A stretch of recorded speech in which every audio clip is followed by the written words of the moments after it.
శక్తి తైలాభిషేక ఆరాధన అక్టోబర్ 20 సోమవారం. సమయం ఉదయం 10 గంటల నుండి. స్థలం మాధవి కన్వెన్షన్ హాల్, రాయచోటి వెళ్లే రోడ్, ఆర్టీఓ ఆఫీస్ ఎదురుగా, కడప. ప్రార్థనా శక్తి తైలాభిషేక ఆరాధన అక్టోబర్ 21 మంగళవారం. సమయం ఉదయం 10 గంటలకు. స్థలం Shiva garden function hall, Mahanandi road, Nandyal. Bapatla పరిసర ప్రాంత ప్రజలకు శుభవార్త. ప్రార్థనా శక్తి తైలాభిషేక ఆరాధన అక్టోబర్ 23 గురువారం. సమయం ఉదయం 10 గంటల నుండి. స్థలం V convention function hall, service road, NH 216 bypass, Suryalanka flyover పక్కన, బాపట్ల. యేసయ్య నామములో మీకు వందనాలు తెలియపరుస్తూ ఉన్నాను. ప్రియులరా, ఈ దినం వరకు దేవుడు ఇచ్చినటువంటి గొప్ప వాగ్దానాన్ని మనం స్వాధీనపరచుకుందాం. యెహెజ్కేలు గ్రంథము 12వ అధ్యాయం 11వ వచనం ద్వారా దేవుడు మీ కుటుంబాన్ని దర్శిస్తూ ఉన్నారు. యెహెజ్కేలు గ్రంథము 12వ అధ్యాయము 11వ వచనంలో 2వ లైన్, నేను మీకు సూచనగా ఉన్నాను. ఆ ఒక్క మాట అండర్లైన్ చేసుకోండి. ఓడ్ పరలోకం నుండి నీకు వచ్చింది ఇది అనమాట. నేను నీకు సూచనగా ఉన్నాను. ఆమేన్. ఆయనే సూచన. ఎవరు సూచన? ఏంటి సూచన అంటే, ఆయన ఎన్ని అవమానాలు పడ్డాడో, ఆయన ఎన్ని రకాలుగా దెబ్బలు తిన్నారో, ఆయన ఏ రీతిగా సిలువేయబడ్డాడో, ఎంత అన్యాయపు తీర్పు ఆయనకు జరిగిందో ఎప్పుడు ఏం మాట్లాడలేదు. ఒక వకీల్ని కూడా పెట్టుకోలేదు, ఒక లాయర్ని పెట్టుకోలేదు. ఆయనే వాదించుకోలేదు. అంత అన్యాయం జరిగింది, జడ్జిమెంట్ జరిగింది. సిలువేసేసారు. సిలువేయబడిన తర్వాత సమాధి చేసేసారు. 3వ దినాన్ని తిరిగి లేచాడు. లేచి అంటాడు ఆయన, ఓ మరణమా నీ ముళ్ళు ఎక్కడా? మరణపు ముళ్ళును విరిచేసాడు ఆయన. ఒక సూచన ఆయనే ఉన్నాడు నీకు. జస్ట్ చిన్న చిన్న సమస్యలు, బాధలు, చాలా సూటిపోటు మాటలకి నలిగిపోతున్నావేమో, హృదయం పిండేస్తుందేమో, గుండె నీరైపోయి అసలు బ్రతకాలనేది ఆశ బొత్తుగా పోయిందేమో నీకు. నేను ఈ రథాన్ని ఇంక నేను గెంటలేను, నడపలేను అని చేతులు ఎత్తేస్తున్నాను అనుకుంటున్నావేమో. ఆయన అంటున్నాడు, నేను నీకు సూచనగా ఉన్నాను. నేను నీకు సూచిస్తాను, మళ్ళీ మార్గం చూపిస్తాను నీకు. నన్ను జ్ఞాపకం చేసుకో, నా గాయాన్ని జ్ఞాపకం చేసుకో, నా పునరుద్ధానాన్ని జ్ఞాపకం చేసుకో. నీకు కూడా ఆ రిజరెక్షన్ పవర్ ఇస్తున్నాను. నీవు సమాధి లాంటి కష్టం నుండి బయటకు వస్తావు. సమాధిలో ఉండవు. నువ్వు సమాధి దగ్గరికి వెళ్తావు కానీ, సమాధిలోకి వెళ్తావు కానీ సమాధిలో ఉండవు. తిరిగి దేవుని నామ మహిమార్థంగా బయటకు వస్తావు. దేవునికి మహిమ కలుగును గాక. నేనే వారికి సూచనగా ఉన్నానన్నాడు. నీ పిల్లలు స్థిరపరచబడతారు, నీ కుటుంబం బాగుంటుంది. ఏడవకు, సూసైడ్ చేసుకోవాలని అనుకోకండి. మరి ఎవరు చేస్తారు, ఎవరు చూస్తారు? ఈ మాటలు బాగానే ఉన్నాయి కానీ ఎలా జరుగుతుందని అనుకున్నామో, దేవుడే జరిగిస్తాడు. ఆకాశమందున్న దేవుడు నిన్ను చూస్తున్నాడు. నీ కోసమే ఈ యొక్క వాక్యము బోధిస్తున్నాడు. నేను నీకు సూచనగా ఉన్నాను. నేనే, ఇంకా నువ్వు ఎవరిని పెట్టుకోకు. నేను పుట్టినది మొదలుకొని అవమానాలే కదా నాకు. నేను సిలువ వేయబడే వరకు, సమాధిలోకి వెళ్ళిపోయే వరకు నన్ను అవమానం చేస్తూనే ఉన్నారు కదా. కానీ నేను లేచిన తర్వాత ఎవడైనా మాట్లాడాడు? అసలు ఇలా మాట్లాడతాడు అనమాట. ఏంటి, ఆయన లేచి 40 రోజులు ఉన్నాడు. రండిరా చూద్దాం, ఎవడైనా నన్ను టచ్ చేస్తాడా అన్నట్టుగా ఆయన 11 సమయాలు దర్శనం ఇచ్చాడు అందరికీ. దెబ్బకి అందరూ బేకలు అయిపోయారు. కొందరు ఆయన నమ్మారు, ఆయన నామంలో రక్షించబడ్డారు కానీ బయట చెప్పుకోలేకపోయారు ఆ రోమ సైనికులు చాలామంది. ఎందుకంటే ఇంకా మారకుండా ఎవడ ఉండటానికి లేదు, అందరూ మారవలసిందే. ప్రభుత్వానికి జడిచి, మనుషులకి జడిచి, అక్కడ ఉన్న పాలకులకు జడిచి, ఇంతగా పాలకులు కూడా మారిపోయారు. పిలాతు కూడా మారిపోయాడు, అందరూ మారిపోయారు. చెప్పుకోలేదు అంతే. వాళ్ళందరూ నికోదేములాగా సైలెంట్ అయిపోయారు. ఆయన లేచిన తర్వాత 11 పర్యాయములు చాలా సూపర్ సూపర్ సూపర్ టీములు కనబడ్డాడు. ఆయన షాక్ అయిపోయారు అందరూ. ఆయన పునరుద్ధానం మామూలుది కాదు. 40 days ఉన్నాడు ఆయన. 40 రోజులు ఉన్నాడు. ఎవడెవడు తేడాగా మాట్లాడుతున్నాడో గుంపులుగా మాట్లాడుకుంటారు. నేను ఇజ్రాయెల్ దేశం ముమ్మారు వెళ్ళాను కనుక నేను బాగా పరిశీలన చేశాను ఈ వాక్యం, ఆ స్థలాలు చూశాను అని చెప్తున్నాను. వారందరూ ఒలీవల తోటలోకి వెళ్ళి సాయంకాల సమయంలో మీటింగ్లు పెట్టుకోవడం, ముచ్చట్లు పెట్టుకోవడం బాగా అలవాటు వాళ్ళకి. ఆ ముచ్చట్లు పెట్టుకుని అందరి దగ్గరికి వెళ్ళి ఒకేసారి దిగితే అందరూ షాక్ అయిపోయారు. అమ్మ బాబోయ్ ఏం మాట్లాడుకుంటున్నా, నేను లేచాను. ఎలాగా, నువ్వేనా? ఎస్. గాయాలు చూడండి, కాళ్ళలో గాయాలు, పక్కలో బలింబుడు, అందరికి చూపించుకుంటూ ఆ మొత్తం 40 రోజుల్లో 11 ప్లేసెస్లో కలిసాడు అందరినీ నేను. అప్పుడు ఒలీవ కొండ దగ్గరికి అందరూ వచ్చారు. వెళ్ళిపోతానని చెప్పేసి టాటా చెప్పి వెళ్ళిపోయాడు. ఆయన తిరిగి రాన్నయ్య ఉన్నాడు. ఈరోజు నీతో మాట్లాడుతున్న మాట ఏంటంటే ఆయన నీకు సూచనగా ఉన్నాడు. ఆమేన్. నీవు పునరుద్ధాన శక్తితోటి నీ సమస్యల నుండి బయటకు వచ్చి ఆశీర్వాదకరంగా నిలబడి అనేక మందికి సాక్ష్యం ఇవ్వబోతున్నావు. ఆత్మ తోడుండుగాక. God bless you. అందరూ హల్లెలూయా చెబుదాం. కీర్తనకారుడు అంటాడు, నా ప్రాణమా ఆయన చేసిన ఉపకారములలో దేనిని మరువకు. మీరు ఎప్పుడైనా అలా చెప్తున్నారా? మీ ప్రాణంతో మీరు మాట్లాడుతున్నారా? ఎంతమంది మీ ప్రాణంతో మాట్లాడుతున్నారు? నేను నా ప్రాణంతో మాట్లాడుతున్నాను వారు చేయి పైకెత్తండి. ప్రాణంతో ఎలా మాట్లాడుతూ ఉన్నాను అనుకుంటారు. ప్రాణంతో మాట్లాడే మాటలే ఎక్కువ ఉంటాయి. బ్రతుకున్న వారితో మాట్లాడే కంటే, బయట వారితో మాట్లాడే మాటల కంటే మన ప్రాణంతో మనం మాట్లాడిన మాటలు 10 రెట్లు ఉంటాయి. మీకు చెప్పనా? నేను చెప్తే మీకు అర్థమవుతుంది. అవును, నేను ఇలాగ మాట్లాడుతున్నాను. ఉదయాన్నే లేచిన వెంటనే నీ ప్రాణంతో నువ్వు మాట్లాడతావు. ఏమని మాట్లాడతావు తెలుసా? టీ పొడి ఉందా? ఎవరితో మాట్లాడుతావు అంటే నీలో నీవే. నా డబ్బా ఎక్కడ పెట్టాను? ఇవన్నీ ఏంటంటే నీవెవరితో మాట్లాడుతున్నావు? త్వరగా రెడీ అయిపోవాలి కదా. ఇప్పుడు టిఫిన్ ఏం చేయను, ఉప్మా చేసేసి లేదా 2 ఇడ్లీ బయట తెచ్చి పెట్టేస్తే అయిపోతుంది. అంటే తెలియకుండా మనం ఎన్ని మాటలు మాట్లాడుతుంటే మన ప్రాణంతోనే మాట్లాడతాం. 2-3 రకాల చెవులు ఉన్నాయనుకో, ఏది పెట్టుకోవాలి, ఇది పెట్టుకోను, ఇది పెట్టుకోను. అక్కడ ఎవరు ఉండరు నీ దగ్గర, కానీ నువ్వెవరితో మాట్లాడతావు? ఈ సారీ మీదకి ఈ డిజైన్ అయితే బాగుంటుందేమో, ఇది మ్యాచింగ్ ఏమో, ఈ జోడు వేసుకున్నా. నీలో నీవే మాట్లాడే మాటలు చాలా ఎక్కువ ఉంటాయి. అదే మనం ఎవరితో మాట్లాడే మాటలు ఇవి? ప్రాణంతో మాట్లాడే మాటలు. ఆ మాటలే దేవుని గూర్చిన మాట అయి ఉండాలి. నా ప్రాణమా ఆయన చేసిన మేలు ఎన్ని కొన్ని కాదే, ఆయన చేసిన మేలులు మర్చిపోకు నా ప్రాణమా అనేది మాత్రం ఆ మాట మనం మాట్లాడలేం. మన మాటలు ఇవే మాటలు వస్తుంటాయి. ఎప్పుడు ఇల్లు కట్టుకుంటానో కాకరుస్తుంది, ఎవరైనా వస్తారేమో, ఇవన్నీ ఎవరితో మాట్లాడుతున్నావు?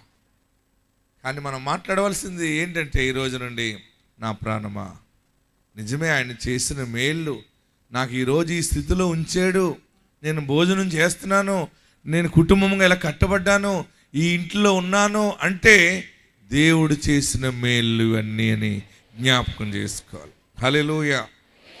మరి దైవజనులు,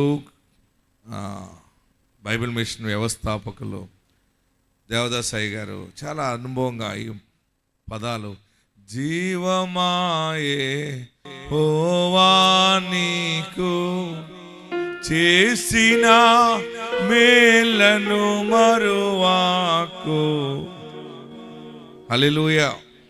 మీలో మాట్లాడుకునే మాటల్లో దేవుని గూర్చిన మాటల్లోకి రండి. ఆమేన్. అప్పుడు ఆశీర్వాదం వచ్చేస్తుంది. మీకు అర్థమైందా? మీరు ప్రాణంతో మాట్లాడేది ఎలా ఉంటుందో? ఎంతమంది మాట్లాడతారు ఇప్పుడు చెప్పండి. నేను అలా మాట్లాడలేదన్న వాళ్ళు ఎవరైనా ఉన్నారా? నిజముగా నేను ప్రాణంతో ఎక్కువగానే మాట్లాడుతున్నాను అన్నవారు చేయబోయకెత్తండి. సిగ్గుపడుతున్నారా? మాట్లాడకుండా ఎవరు ఉండరు. సెంటర్లో నిలబడి ఏ బస్సు వస్తుందో ఏంటో, నేను ఎక్కే బస్సు అనేది. ఎవరితో మాట్లాడతావు? ప్రాణంతోనే. హ్యాండ్ బ్యాగ్ ఉందా? ఏమో మర్చిపోయినేమో. అందరూ పెట్టుకుంటారు, నాకే ఉండదు అక్కడ. హల్లెలూయా చెప్పరే. ఏదైనా మర్చిపోతాం, కానీ మనకు పర్సనల్గా ఉన్నాయి కొన్ని మర్చిపోలేం. మనం ప్రయాణంలో కూడా ప్రాణంతో మాట్లాడుతుంటాం. ప్రియులరా, మనం ఏం మాట్లాడాలంటే ఈ రోజు నుండి దేవుడు చేసిన మేళ్లను నీ ప్రాణముతో నువ్వు పంచుకోవాలి. నిజంగా దేవుడు ఎంత స్థితి ఇచ్చాడు, చదువుకునే కృప ఇచ్చాడు, ఉద్యోగం చేసే కృప ఇచ్చాడు, పాడినిచ్చాడు, పంటనిచ్చాడు. ప్రాణమా, ఆయన చేసిన మేలులు ఎన్ని, పాపములు క్షమించాడు అని ఎవరితో మాట్లాడటం కాదు, ముందు నీ ప్రాణంతో నువ్వు మాట్లాడితే నీ ప్రాణము నీవు కలిసి ఆత్మాభిషేకంతో నింపబడి అప్పుడు అనేక మందికి నీవు పత్రికగా వాడబడతావు. ఆమేన్, హల్లెలూయా. గట్టిగా హల్లెలూయా చెబుదాం. మరి ఇంతవరకు ప్రార్థన చేసిన రీతిగా, మరి పిల్లలు లేని వారి గురించి ప్రార్థన చేసిన రీతిగా దేవుడు 8,600 మందికి పైగా దేవుడు గర్భఫలాలు ఇచ్చాడు. గట్టిగా చప్పటి కొట్టి మనం ప్రభుని స్తుతిద్దాం. విజయవాడలో మరి మొన్న అద్భుతమైన పరిచర్య జరిగింది. పెండ్లైన 16 సంవత్సరాలకి దేవుడు గర్భఫలం ఇచ్చాడు. ఈ సాక్ష్యం ఇందాం. నేను పెనంకూరు నుంచి వచ్చాను. మేము ఇక్కడికి 3 ఇయర్స్ నుంచి వస్తున్నాము. మాకు మ్యారేజ్ అయ్యి 16 ఇయర్స్ అయింది. 16 ఇయర్స్లో పిల్లలు లేరని మేము ఎంతగానో బాధపడ్డాము. ఎన్నో హాస్పిటల్కి వెళ్ళాము, అయినా సరే పిల్లలు కలగలేదు మాకు. చివరి హోప్గా మేము ప్రార్థనా శక్తికి వచ్చాము. దైవజనులు ప్రార్థన చేసినప్పుడు మాకు ఆయన ఎప్పుడైతే ఈ నెలలోనే కన్సీవ్ అవుతానని కన్ఫామ్గా చెప్పారు. ఆయన చెప్పిన ప్రతిదీ కూడా మా జీవితంలో జరిగింది. బాబు డేస్ బాబే, ఇంకా 1 మంత్ కూడా అవ్వలేదు. సాక్ష్యం చెప్దామని ఇక్కడికి వచ్చాము. దైవజనులు ప్రార్థన చేయటం వల్ల మాకు 16 సంవత్సరాల తర్వాత ఇప్పుడు 17వ సంవత్సరం వచ్చింది. బాబు పుట్టాడు మాకు. అందుకే ప్రార్థన చేసిన దైవజనులకి ఎంతో వందనాలు తెలియజేస్తున్నాము. దేవుడికి ఎంతో కృతజ్ఞతలు తెలియజేస్తున్నాము. ప్రార్థనా శక్తిలో ఎంతో శక్తి ఉంది గొప్పగా. మాకు అన్ని విషయాలు ఎలా చెప్పారో అలానే జరిగినాయి. మాకు అసలు ఏమీ ఫాల్ట్ లేదు. మంత్ అసలు అన్నీ కరెక్ట్గా చెప్పారు. ఎప్పుడు కన్సీవ్ అవుతానో చెప్పారు, అలానే నేను అదే టైంకి కన్సీవ్ అయ్యాను. దైవ సేవకి చాలా వందనాలు. ఇదే నా సాక్ష్యం. దేవునికి మహిమ కలుగును గాక. ఎంతమంది నానమ్మ అవ్వాలనుకుంటున్నారు? నానమ్మ అవ్వాలనుకుంటున్నాను అన్నవారు చేయి పైకెత్తండి. అమ్మమ్మ అవ్వాలనుకుంటున్నారు చేయి పైకెత్తండి. తప్పకుండా అయిపోతారు. ఎవరికో పడితే అమ్మమ్మ కాదు, నీ బిడ్డకి గర్భఫలం వచ్చి నువ్వు అమ్మమ్మ అవుతావు, నువ్వు నానమ్మ అవుతావు. ఆమేన్. గట్టిగా హల్లెలూయా చెప్పాలి. దేవుడు అందరికీ గర్భఫలాలు ఇస్తాడు. డాక్టర్లు పరిస్థితులు ఎలా వివరించి చెప్పినా ఆయన ఇవ్వగల సమర్థుడు. ఆమేన్. మరొక సాక్ష్యం చూద్దాం. విశాఖపట్నంలో, వైజాగ్లో 10 సంవత్సరాల తర్వాత దేవుడు గర్భఫలం ఇచ్చాడని సాక్ష్యం ఇచ్చారు. మాకు పెళ్ళి అయ్యి 10 సంవత్సరాలు అయింది, కానీ అంతవరకు కూడా హాస్పిటల్కి వెళ్ళాము. చాలా చోట్ల మామూలుగా ఇలాగా నేటి మందులు కూడా తినాలని అన్నారని అలా కూడా వెళ్ళాం, కానీ దేనివల్ల మాకు గర్భఫలం కలగలేదు. కానీ మేము ఇక్కడ వైజాగ్ వచ్చిన తర్వాత వేరే వాళ్ళ ద్వారా మాకు పలానా దగ్గర ఇషాకయ్య గారు ప్రార్థన చెప్తుండ్రు, అక్కడైతే కంపల్సరీగా పిల్లలు పుడతారు, ఆయనతో ప్రార్థన చేయించుకొని అన్నారు వేరే ఆలోచన వాళ్ళు. వాళ్ళతో నేను ఒకసారి వచ్చాను. వచ్చిన తర్వాత అలాగే 2-3 నెలలు, అలాగే 8 నెలలు వచ్చాను. 8 నెలలకు వస్తే 9వ నెలలోనే నేను ప్రెగ్నెంట్ అయ్యాను. కావాలి పండు ఇచ్చారు. పండు ఇచ్చిన తర్వాత బాబు కావాలా పాప కావాలంటే నాకు ఏదైనా ఒకటే, నాకు గర్భఫలం, నాకు బిడ్డ కావాలని నన్ను మనసులో అనుకున్నాను. కానీ అయ్యగారు ఎప్పుడైతే పండు ఇచ్చారో ఆ పండుతోటే దేవుడు నాకు గర్భఫలం ఇచ్చాడు, బహుమానం ఇచ్చాడు 10 సంవత్సరాల తర్వాత. అలాగే డెలివరీ టైంలోను కూడా నేను హాస్పిటల్ దగ్గర మా బాబుకు బాగలేదు, అప్పటికే కడుపు నొప్పి వస్తుంది, కానీ డాక్టర్లకి నొప్పి అయితే వస్తుంది కానీ నొప్పి ఏం లేదు కదమ్మా, ఎందుకు అలాగా టెన్షన్ పడుతున్నామని అన్నారు. ఏమైపోద్దనో భయపడిపోయాను. ఆ టైంలో ఆయన ఇచ్చిన తైలంతో బాక్స్లోనే మా బాబుకి అయితే 13 రోజులు ఉంచారు. ఇది నరాలు దీనివల్ల బిగిసిపోతున్నాయని, కానీ అంతలోను కూడా దేవుడు దయ వల్ల ప్రేరాలు పట్టుకొని వెళ్ళి ఆ బాక్స్లో ఉంటుండగానే మా బాబుకి ఆ ప్రేరాలు రాసిన తర్వాత మా బాబు తేరుకొని మళ్ళీ బయటకు వచ్చాడు. ఆ డాక్టర్లు అయితే ఇప్పుడు పర్లేదమ్మా, దేవుడి దయ వల్ల అయితే మీ బాబుకి ఏం పర్లేదు, బాగానే ఉన్నాడు. సాక్ష్యం దేవుడు దీవించును గాక. గట్టిగా హల్లెలూయా చెప్తాం. దేవునికి మహిమ కలుగును గాక. మరొక సాక్ష్యం ఏంటంటే తాడేపల్లిగూడెంలో, ఈ సాక్షికి వచ్చి జాగ్రత్తగా అబ్జర్వ్ చేయండి. వారికి పెళ్ళయింది, కుమారుడు పుట్టాడు. కుమారుడికి 22 సంవత్సరాలు వచ్చింది. ఎన్ని సంవత్సరాలు? 22 సంవత్సరాలు వచ్చింది. పెళ్ళి జరిగింది. పెళ్ళి అయిన సంవత్సరానికి మళ్ళీ ఆ బాబుకి కుమారుడు పుట్టాడు. కొడుకు పుట్టాక తండ్రి చనిపోయాడు. యాక్సిడెంట్లో, రోడ్డు యాక్సిడెంట్లో చనిపోయాడు. పిల్లోడు పుట్టాడు, ఈ తండ్రి చనిపోయాడు. తండ్రి చనిపోతే ఆ తండ్రిని కన్నా తల్లి ఎంతో వేదనగా ఉంది. చుట్టుపక్కల ఉన్న వాళ్ళందరూ కూడా చాలా వేదనగా దుఃఖపరుస్తూ ఉన్నారు. నీకు పిల్లలు లేరు, ఉన్నవాడు ఒక్కడు, వాడు కూడా చనిపోయాడు, నీవు శపించబడిన దానివి, ఆశీర్వదించబడిన దానివి కాదు, రకరకాలుగా మాట్లాడితే, అయ్యో నాకు పెళ్ళయి ఇప్పుడు 22 సంవత్సరాలు దాటుతుంది, నాకు ఇప్పుడు గర్భఫలం వస్తుందా, నాకు ఎలాగొస్తుంది, ఈ అవమానం అంతా ఎలా పోతుందని ఆలోచిస్తూ ఉండగా ఒకరు ఆమెకి మన ప్రార్థనా శక్తి గురించి తెలియపరిచారు. అమ్మా, 22 సంవత్సరాలకి పిల్లలు పుడతారా అని నువ్వు ఆశ్చర్యపడుతున్నావు. ప్రార్థనా శక్తిలో దైవజనుడు ఇసాకు పాస్టర్ గారు వాగ్దానం ద్వారా పుట్టిన దైవజనుడు, ఆయన ప్రార్థన చేస్తే దేవుని ఎన్నో కార్యాలు. 23 సంవత్సరాలకు పిల్లలు పుట్టిన వాళ్ళు ఉన్నారు, 25 సంవత్సరాలు పుట్టిన వాళ్ళు ఉన్నారు, 26 సంవత్సరాలకు పిల్లలు పుట్టిన సాక్ష్యాలు ఉన్నాయంటే, అయితే నాకు పుడతారంటావా అంటే పుడతారు, నువ్వు రా తైలాభిషేక ప్రార్థనకు రమ్మని పిలిస్తే ఆమె తైలాభిషేక ప్రార్థనకు వచ్చింది. భర్త వచ్చారు. వచ్చినప్పుడు నేను అన్నాను, ఏం కావాలమ్మా అన్నాను. అయ్యా నా కుమారుడు ఇలాగా పెద్దవాడయ్యాడు, పెళ్లి చేసాం, తీరా పెళ్లి చేసిన తర్వాత కొడుకు పుట్టాడు, రోడ్డు యాక్సిడెంట్లో నా కొడుకు చనిపోయాడు, మనవాడిని కూడా నేను అలా చూడలేకపోతున్నాను, అందరూ నన్ను విసిగిస్తున్నారు, వేదనకి గురి చేస్తున్నారు, మళ్ళీ నేను గర్భం ధరిస్తాను దైవజనుడా అంది. నేను అన్నాను, దేవునికి సమస్తము సాధ్యమే. మనల్ని దుఃఖపరిచే దేవుడు కాదు యేసు దేవుడు, మనం దుఃఖంలో ఉన్నప్పుడు మనల్ని ఓదార్చువాడు. ఆమెన్. అమ్మా, దేవుడు నాకు ఇచ్చిన వరమును బట్టి నిన్ను ప్రతిష్ఠ చేస్తానని తైలముతో ప్రతిష్ఠ చేసి, తల్లి నువ్వు గర్భం ధరిస్తావు అన్నప్పుడు కొడుకు పుడతాడా అన్నది. తప్పకుండా కొడుకు పుడతాడు. ఆ కొడుకుని పట్టుకుని వచ్చి సాక్ష్యం చెప్తావంటే, ప్రార్థన చేసి ప్రతిష్ఠ చేసిన 2 నెలలకి ఆమె గర్భం ధరించింది. అద్భుతం ఏంటంటే 2 నెలలకే గర్భం ధరించింది. గర్భం ధరించిన తర్వాత అందరూ ఆశ్చర్యపోయారు. అయితే మళ్ళీ ఇప్పుడు ఏం కావాలి, మగబిడ్డ పుట్టాలి.